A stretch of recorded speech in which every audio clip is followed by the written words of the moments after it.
Tena Mwenyezi Mungu kwa nafasi ametupatia kuwa mbele ya uwepo wake, na tunaendelea na somo yetu ya ecclesiology, somo la kanisa, na somo hili tuliweza kuigawa katika sehemu 4 kubwa.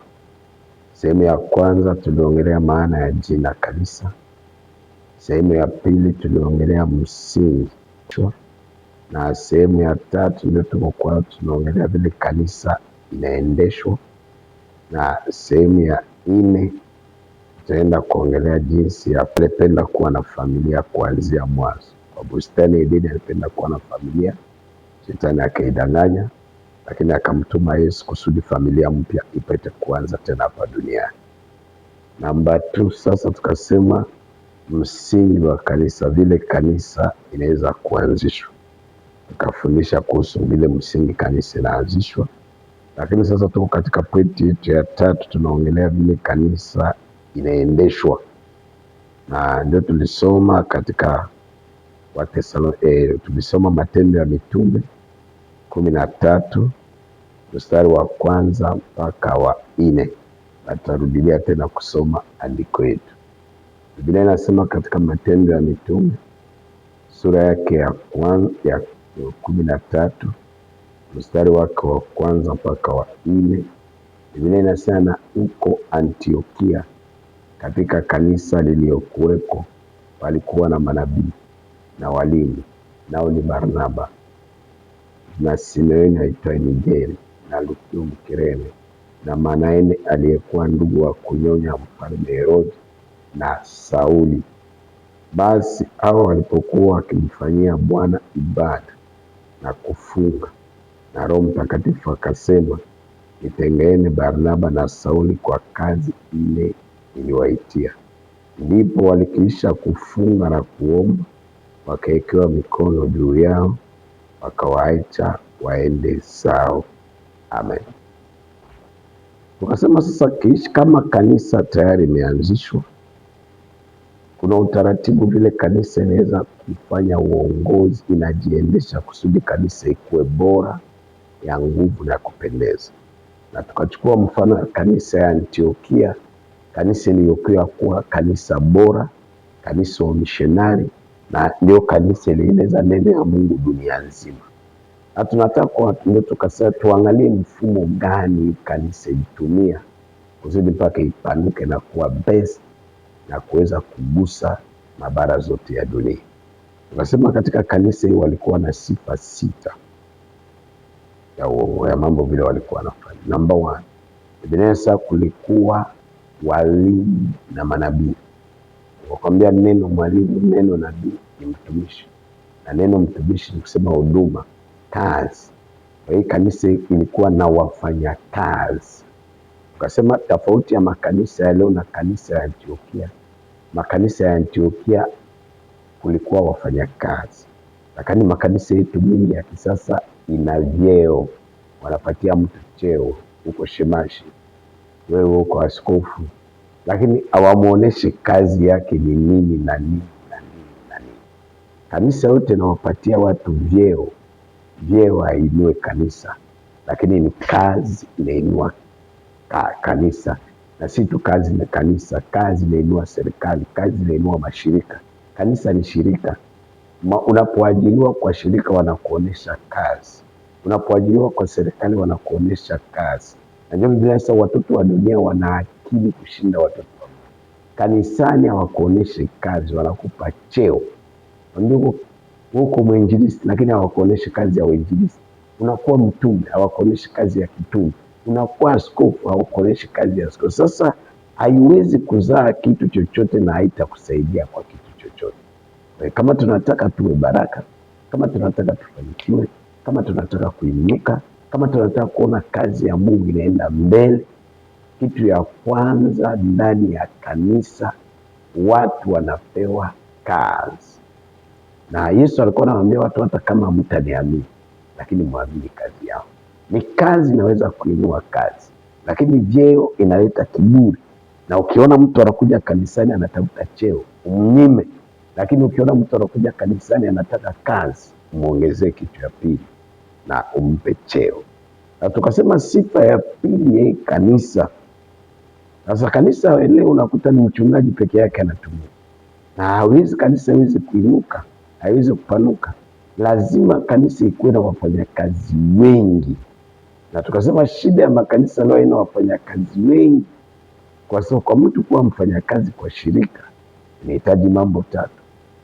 Kazi yake apewe na kazi ya kufanya, na tukiona kazi yake mzuri apongezwe, na namba 3 kisha kupongezwa, tukiona kabisa anaendeleza vizuri, analeta faida kwa shirika, Biblia inasema mtenda kazi ana ujira wake.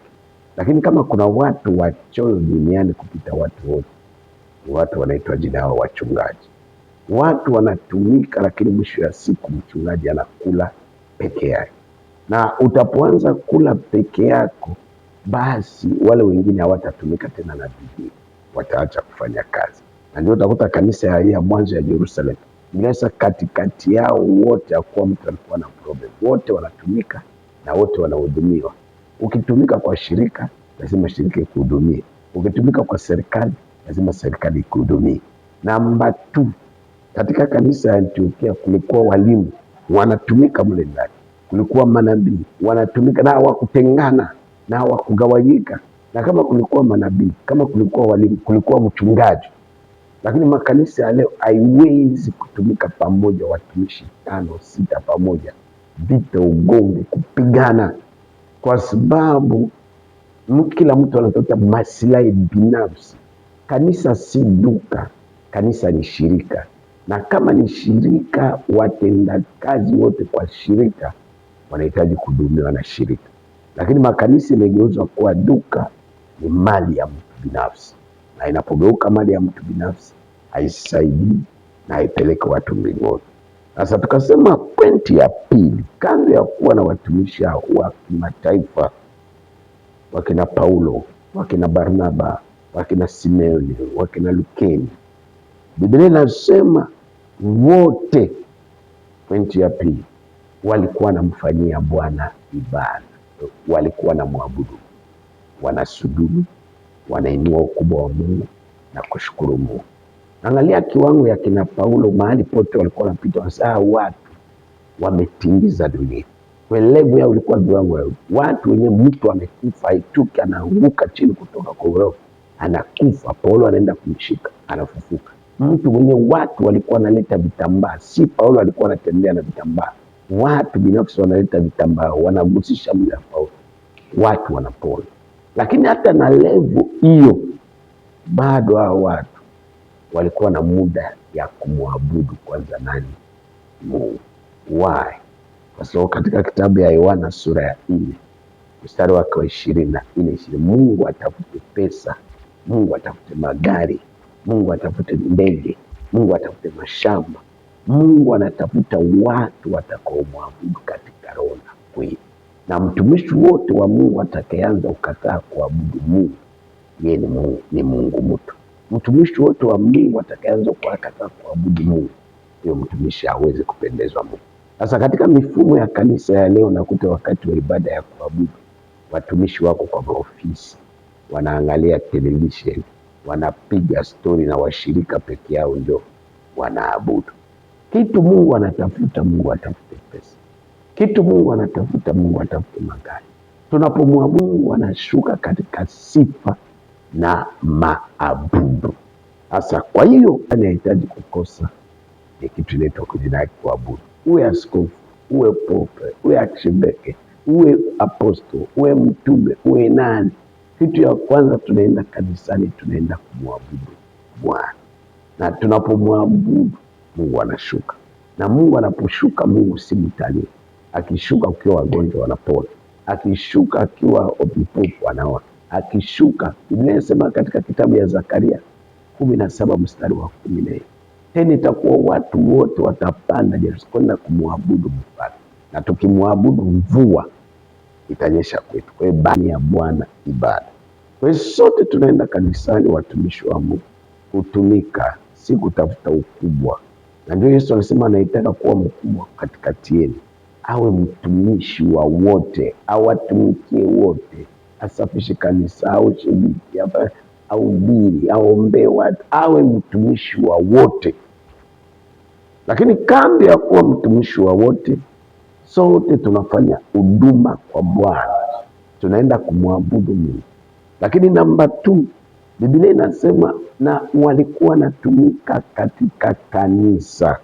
Kwa hiyo walikuwa wanafanya ibada kwa Mungu, lakini pia walikuwa wanafanya huduma kwa Mungu, na walikuwa wanafanya huduma ndani ya kanisa. Unasikiliza vizuri. Wahubiri walikuwa wanahubiri, waimbaji walikuwa wanahubiri na wanaimbisha, mitume walikuwa wanafungua kanisa, walikuwa wanafanya ibada ndani ya kanisa, kuhudumia washirika wenzao. Vipaji ile Mungu ameweka ndani yetu, haiweke kwa faida yetu. Biblia inasema katika kitabu ya Waefeso sura ya 4 mstari wa 10 mpaka 12, yule aliyeshuka, sote tulizaliwa, lakini ni mtu mmoja peke yake na kubalika na inatambulika, ili aweze kutimiliza kila kitu. Watu wote wanapokufa wanazikwa, wanasubiri hukumu siku ya mwisho. Lakini Yesu alifufuka na akapanda, akarudia mbinguni kwa ajili aweze kutimiliza kila kitu. Na Biblia sasa alipopanda kusudi aweze kutimiliza kila kitu. Na Biblia sasa akafanya wamoja mitume, manabii, wainjilisti, wachungaji na walimu kwa ajili ya kujenga mwili wa Kristo na kusudi kazi ya Bwana iweze kutimia. Tunapewa utumishi kwa ajili ya kujenga wa Kristo ndani ya kanisa. Na tunapewa walimu kwa ajili ya kuwa nafundisha ndani ya kanisa, tunawafundisha washirika wenzetu. Tunapewa unabii kwa ajili ya kuweza kutoa unabii ndani ya kanisa. Na huduma ya kimungu ni huduma tulipewa bure na tunapeana bure. Walikuwa wanatumika huduma mbele kwa Bwana, na walikuwa wanatumika huduma ndani ya kanisa. Na unashangaa watu wengine anapewa wafanye kazi kanisani, anakataa. Sasa unapokataa kufanya kazi ndani ya kanisa, ndio serikali ya Mungu. Wenzetu wanaita kanisa, waite kanisa Witness Jehovah, wanaita serikali, Kingdom of God. Ni kama upewe kazi na serikali yote ya dunia, na unapokataa kufanya kazi, usitarajie mwisho wa mwezi utaget something, utapokea chochote. Hivyo hivyo Mungu ametupatia utumishi, huduma. Utumishi sio kwa faida yetu wenyewe, lakini kwa faida ya wengine. Na Yesu alipotoka mbinguni, aliposhuka hapa duniani, amepewa kazi kule mbinguni, lakini anasema Roho wa Bwana ni juu yangu, amenipaka mafuta kutangazia maskini habari njema. Hakupakwa mafuta kwa ajili yake, amepakwa mafuta kwa ajili ya wengine, wale wameokoka. Na haukufanywa mchungaji kwa ajili yako, umefanywa mchungaji kwa watu wanaomjua. Umefanywa mwalimu kwa watu kwa ajili ya watu. Umefanywa mwalimu kwa ajili ya watu. Umefanywa mtume kwa ajili ya watu. Umefanywa mwinjilisti kwa ajili ya watu. Sasa unapoanza kukataa kufanyia kazi ile ulipewa hiyo kazi, hata mbingu haiwezi kufurahi na wewe, hata mbingu haiwezi kubarikiwa na wewe. Mungu ametufanya sisi, ametupatia kazi huduma kwa Bwana. Utumishi kama biashara, nageuzwa kama biashara. Ukiita mwimbaji sasa, kabla ya kuja tukubaliane bei. Kwa hiyo sio huduma tena, hiyo inakuwa business. Ukiita mhubiri nakwambia, kabla ya kuja tukubaliane utaniweka kwa hoteli gani, utanipatia pesa gani. Hiyo sio huduma, hiyo inaitwa biashara. Na sisi hatukuitwa kwa ajili ya biashara, lakini sisi tumeitwa kwa ajili ya kufanya kazi ya Mungu, na ni huduma, tunahudumia watu. Na mbingu hii inaona kazi tunayofanya, ndio Mungu anasema mtenda kazi ana ujira yake. Mbingu itashughulika na kufungua njia, na mahali pote na yeyote ameokoka, kuna kitu Mungu ameweka ndani yake, yeye kinahitajika kuwa baraka ndani ya kanisa. Na utapokifanyia kile kitu kazi, mbingu itakubariki. Tutajaribu kusoma Timotheo wa pili sura ya 2 mstari wake wa 20 hadi 22. Second Timothy chapter 2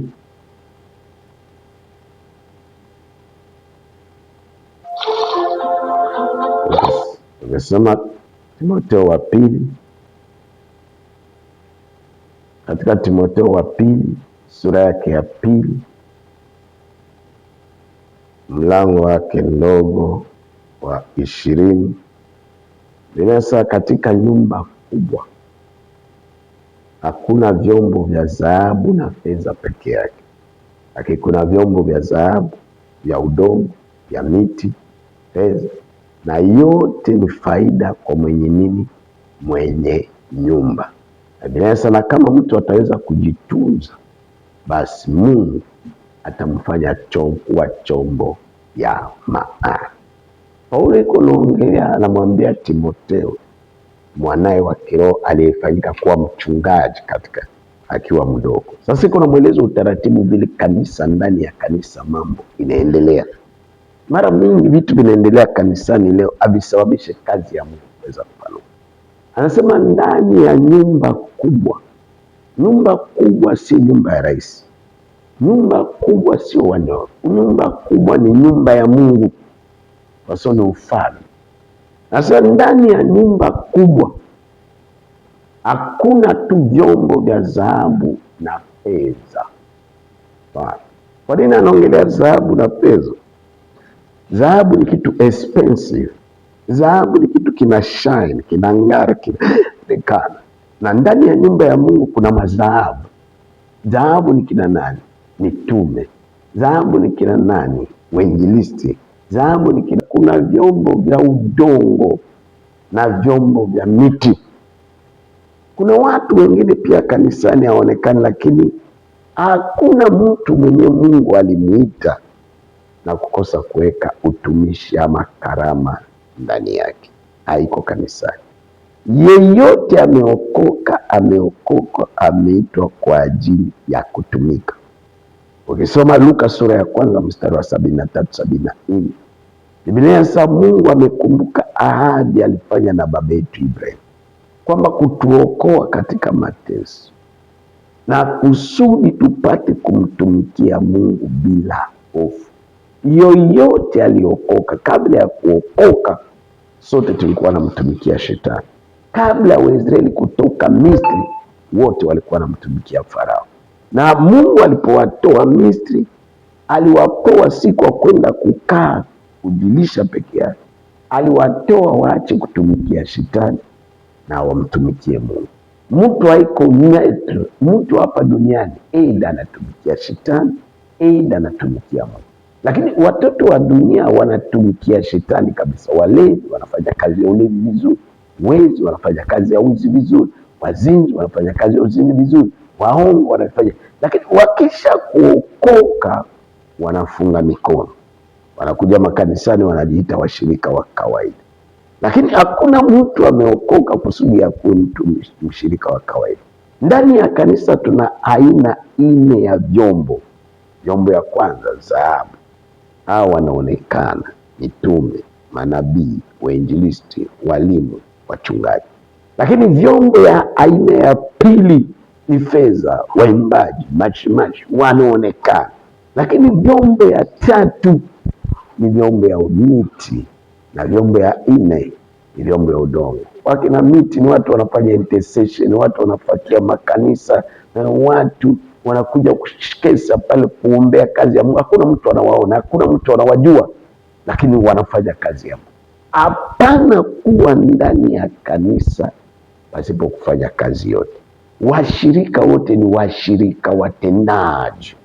Sasa walikuwa wanafanya huduma ndani ya kanisa. Kanisa yenyewe itafanya washirika wote kuwa washirika watendaji. Kila mtu ana jambo anafanya kanisani, hiyo kanisa itapanuka kuwa kubwa. Lakini kanisa yenyewe itakuwa na mtendaji mmoja, 2.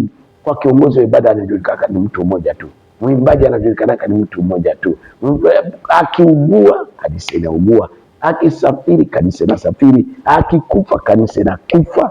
Washirika wote wanahitaji kuandaliwa. Bila sasa tulipewa utumishi kwa ajili ya kuwatakatifu watakatifu na kuwaandaa kwa ajili ya kazi. Kwa kazi ya Mungu ni kama mbio ya kijiti. Wewe unakimbia, unapokeza mwingine. Ule anakimbia, anapokeza mwingine. ule anakimbia anapokeza mwingine. Kwa hiyo tunapoanzisha kazi ya Mungu tunajua si tumeifanya leo, lakini wale waliokoka kesho wataifanya kesho, na wale wataokoka kesho kutwa wataifanya kesho kutwa. Lazima sote tutumike, na katika kutumika, wamoja watakuwa dhahabu, wengine watakuwa fedha, wengine watakuwa miti, na wengine watakuwa udongo, lakini yote ni faida kwa mwenye nani? Mwenye nyumba, Mungu. Mungu ndio anajua kwa nini amekufanya kuwa fedha, uwe mwimbaji mzuri. Mungu ndio anajua kwa nini amekufanya kuwa dhahabu, uwe mwalimu mzuri, uwe mtume mzuri. Mungu ndio amejua kwa nini amekufanya chombo ya udongo, uwe mfakiaji ndani ya kanisa na safi kanisa. Mungu ndio anajua kwa nini amekufanya chombo ya miti, uwe unaombea, unakuja wewe peke unaomba, na kazi ya Mungu inasonga mbele. Na hii vyombo yote ya aina ile ndio inafanya nyumba isimame kuwa mzuri, ndio inafanya nyumba ipendeze, ndio inafanya nyumba ikubalike na ishimike. Na kama sote tutafanya kazi kwa mfumo hii, kazi ya Mungu itapanuka. Kama sote tutafanya kazi kwa mfumo hii, kanisa itakuwa na nguvu. Lakini namba 3, kando ya kuwa nafanya kazi ndani ya kanisa, mtumishi wa Mungu anaita kutumika katika mifumo 3. Mfumo ya kwanza, huduma kwa Mungu, kufanya ibada, kumwabudu Bwana. Huduma ya pili, huduma ndani ya kanisa, kuhudumia ndugu katika Kristo. Huduma ya tatu, walikuwa na sababu alipokuwa katika kuomba na Roho Mtakatifu akasema mtengee Paulo na Barnaba, kazi ya kutoka nje. Huduma ya tatu tunaitwa kutafuta watu kutoka nje, kuwavua, kuwaleta katika Kristo, kwa sababu hatuhitaji kuridhika na sisi wenyewe kuokoka. Watu wengi hawamjui Mungu, walikuwa wanatafuta watu nje ya kanisa. Makanisa mingi pia inaridhika wakishapata watu wao 20, watu wao 50, wanakwamia pale, hawapige tena mahesabu ya vile wanaweza kutafuta watu wengine nje. Kanisa ina jukumu kila siku, inaweka mikakati ya jinsi wanaweza kupata watu, kuwavuna na kuwaleta katika Kristo. Na katika pointi hii niliongelea na kujaribu kusema, wakati tunataka kwenda kuvuna watu, kwa hiyo sisi ndio tuna haja ya wale watu. Wale watu hawana haja na sisi, wapagani hawana haja ya sisi. Ni sisi wa Kristo tunahitaji wapagani. Wenye dhambi hawana haja ya sisi. Yesu ametoka mbinguni anasema yeye hakuja kutafuta mwenye haki, alikuja kutafuta watenda dhambi. Anasema yeye hakuja kutafuta walio na afya, amekuja kutafuta wagonjwa. Sasa unapomtafuta mtu wenye uko na haja naye, inahitaji kutafuta kutumia lugha nzuri, na ndio maneno ya Mungu inaitwa habari njema, si habari mbaya.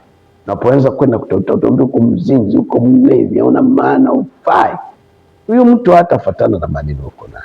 Lakini ukimwambia kwa hali ile uko, Yesu anakupenda.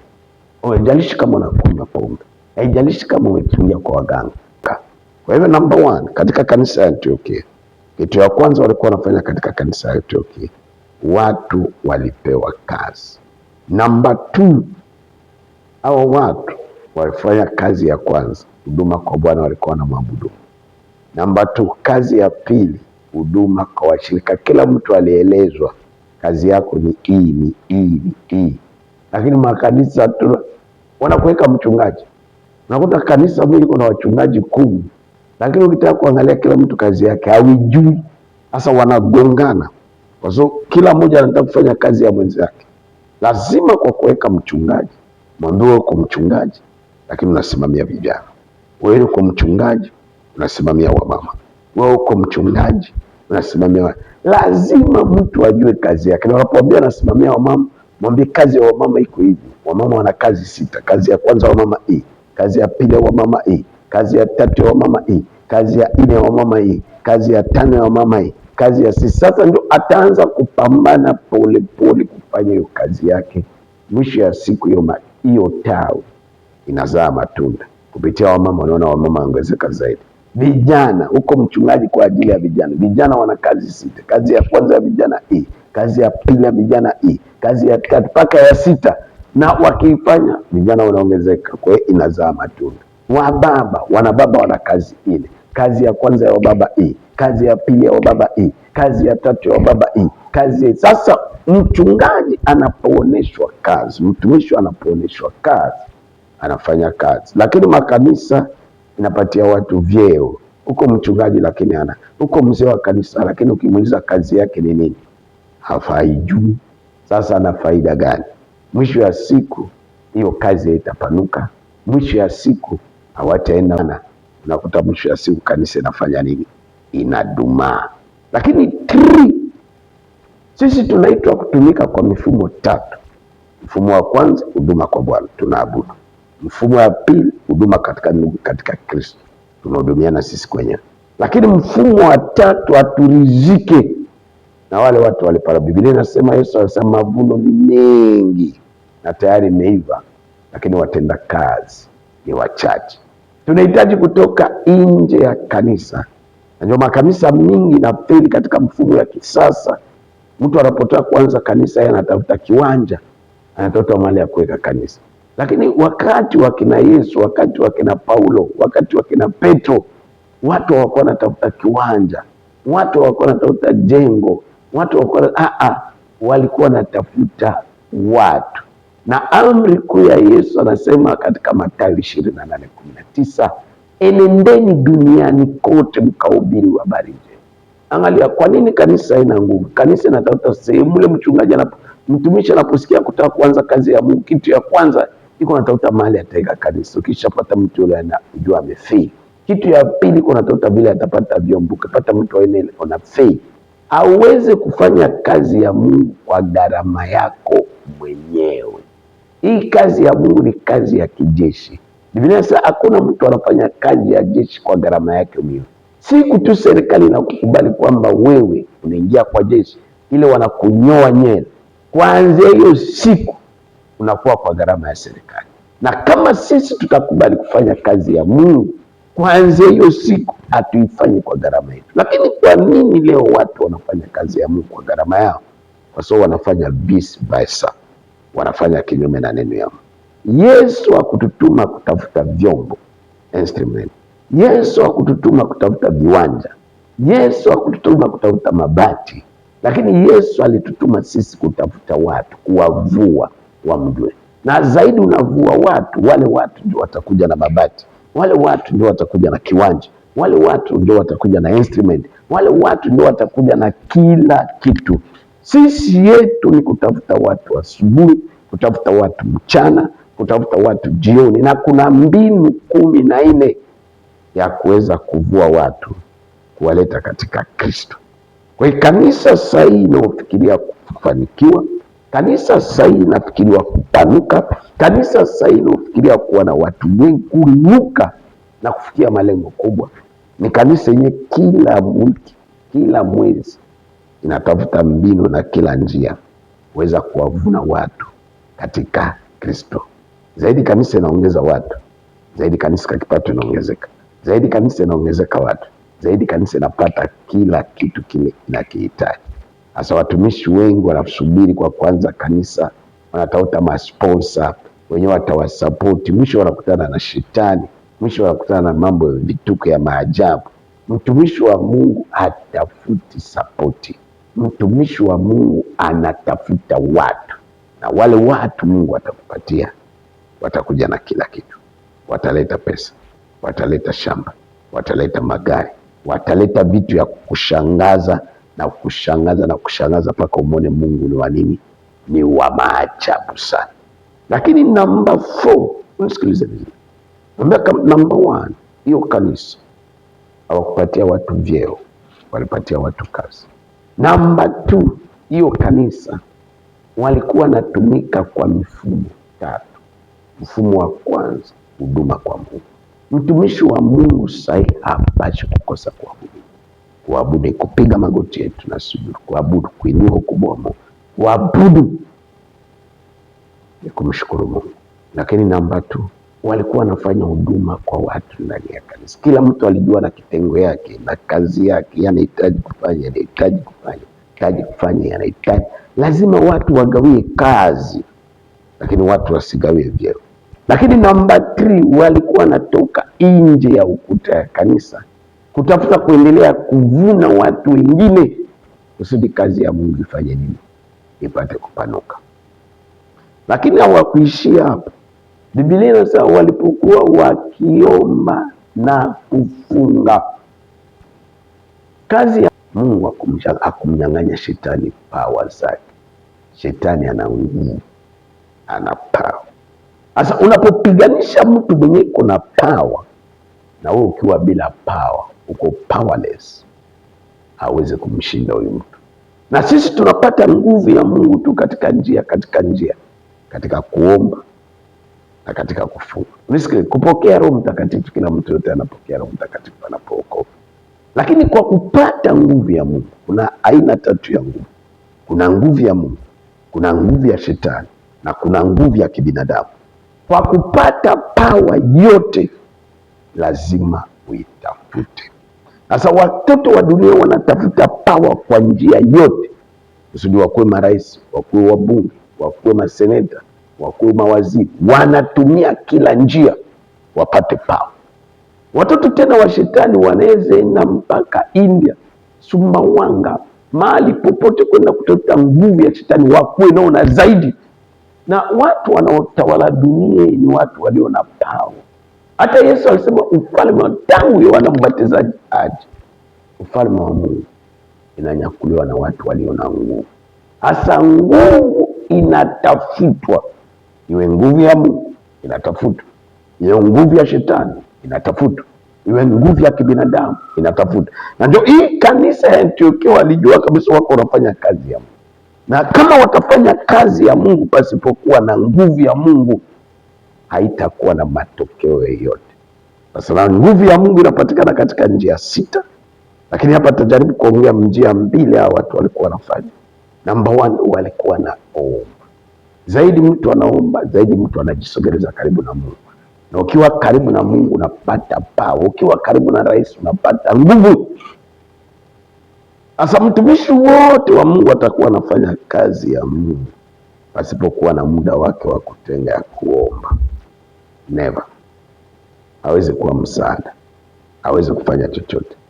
Musa alipotoa taifa ya Israeli Misri njiani, akaamua kuacha watu kwenda mbele ya uwepo wa Bwana siku 40 usiku na mchana, anatafuta power. Na alipotoka kule, Biblia inasema ngozi ya uso wake ilichange. Sisi hatutaki ngozi ya uso wetu ichange, tunataka mambo yetu ichange. Na ndugu zake walipomuona anakuja kwa mbali, wakaona kimo ni cha Musa, mavazi ni ya Musa, lakini ngozi yake naanza kung'aa, wakamuogopa. Mtu mwenye anaomba, mtu mwenye anafunga, mtu mwenye anakesha, ni watu mapepo, nguvu ya giza, wachawi wanamuogopa. Lakini Wakristo wa leo, watumishi wa leo wanaogopa waganga, wanaogopa wachawi. Kwa hivyo wanajua kabisa hata kama wanatumikia Mungu, lakini hawana nguvu za Mungu. Na unapokosa nguvu ya Mungu, hauwezi kusaidia mtu mwenye kwa mikono ya shetani. It is impossible. Lazima mtu wa Mungu awe na nguvu za Mungu. Sasa nguvu za Mungu zinatafutwa. Hata Yesu akawaambia wanafunzi, msitoke kwanza. Walitaka kwenda kuhubiri. Unisikilize. Walitaka kwenda kutangaza. Dunia nzima ilikuwa na habari mbaya. Habari mbaya kwamba Yesu alikufa na akazikwa. Habari njema ni mambo 3, ni kufa, kuzikwa na kufufuka kwa Yesu. Na Yesu alikuwa amefufuka. Dunia nzima kufa na akazikwa. Ni watu 120 walikuwa na habari kwamba Kristo amekufa, amezikwa na amefufuka. Na hao watu 120 walitaka kwenda kutangaza habari njema. Lakini Yesu akawatokea, akajua kama wataenda kutangaza watafeli, hawatafanikiwa. Why? Vipi watakosa? Wamefundishwa na Yesu miaka 3 na miezi 6. Kwa hiyo hawa watu wamesoma theology yenye watu wengine hawajawahi kusoma. Number 2, walikuwa na experience tayari. Yesu alikuwa amewatumatuma na wanarudia, wanashangilia, mapepo yanatoka. Number 3, wana habari njema. Lakini ukisoma Matendo ya Mitume sura ya 1 mstari wa 2, Yesu akawatokea mpaka 5 akasema, msitoke kwangu. Hata kama mna habari njema, msitoke kwangu. Hata kama mmesoma theology, msitoke kwanza hata mna experience. Sasa msubiri kile mlisikia kwamba Yohana alibatiza kwa maji na punde ya siku chache nyinyi mtabatizwa kwa Roho. Mstari wa 8, na wakati mtabatizwa kwa Roho mtapata power. Mkishapata power ya Mungu ndio mtakuwa na uwezo ya kushinda power ya shetani. Sasa mkishaipata hiyo power ndio mtakuwa mashahidi, mtatoka nje, mtakuwa mashahidi wa Jerusalem, Judea, Samaria, mpaka ulimwenguni kote. Na wanafunzi kwa kusubiri hiyo power, Biblia inasema wakapanda katika nyumba ya juu kwenda kuomba siku 50.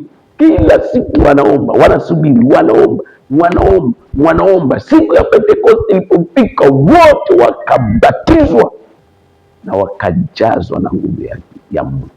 Kutoka yao nje mara ya kwanza wanaume 3,000 wazima wakaokoka. Waisraeli hawakuwa na hesabu wanawake, Waisraeli hawakuwa na hesabu watoto, na mikutano yote ya Mungu wanaokuwa wengi ni wanawake kuliko wanaume.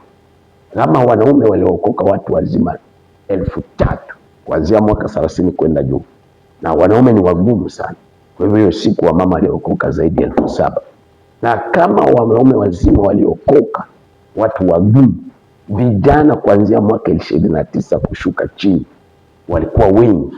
Kwa hiyo tunasema ile siku ya Pentekoste watu waliokoka zaidi ya 10,000.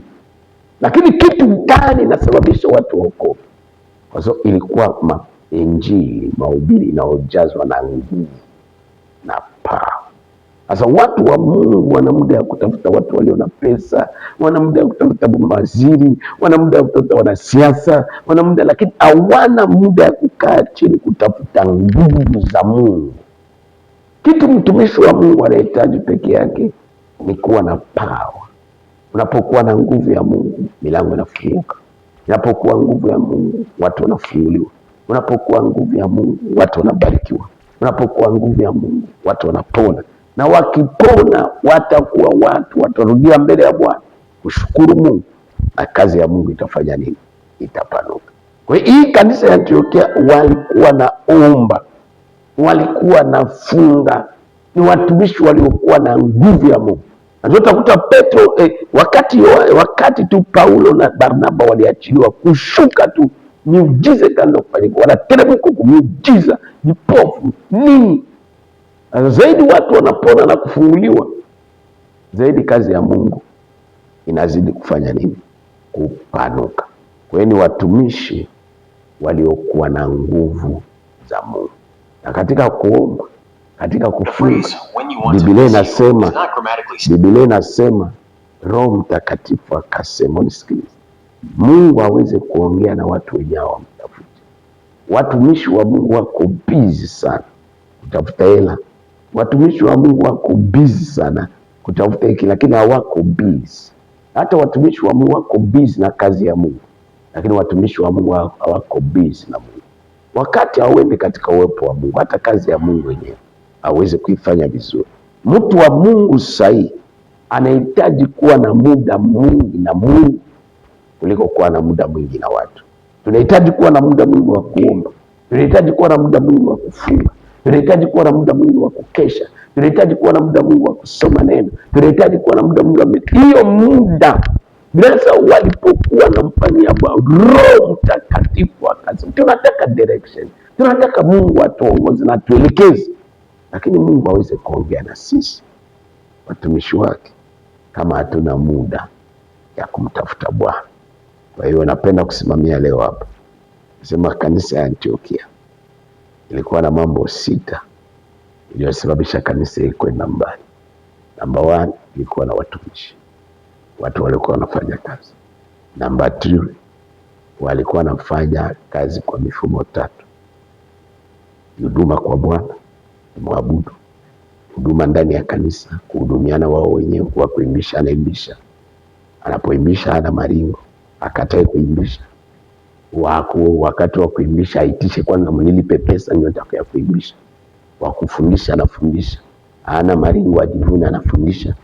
Na wakati anako anafundisha aseme kwa mimi ya kufundisha lazima mweke hotel fulani, au nahitaji mweke pesa fulani kwa akaunti yangu. No, ni kazi. Lakini namba 3, walikuwa wanafanya huduma nje ya kanisa.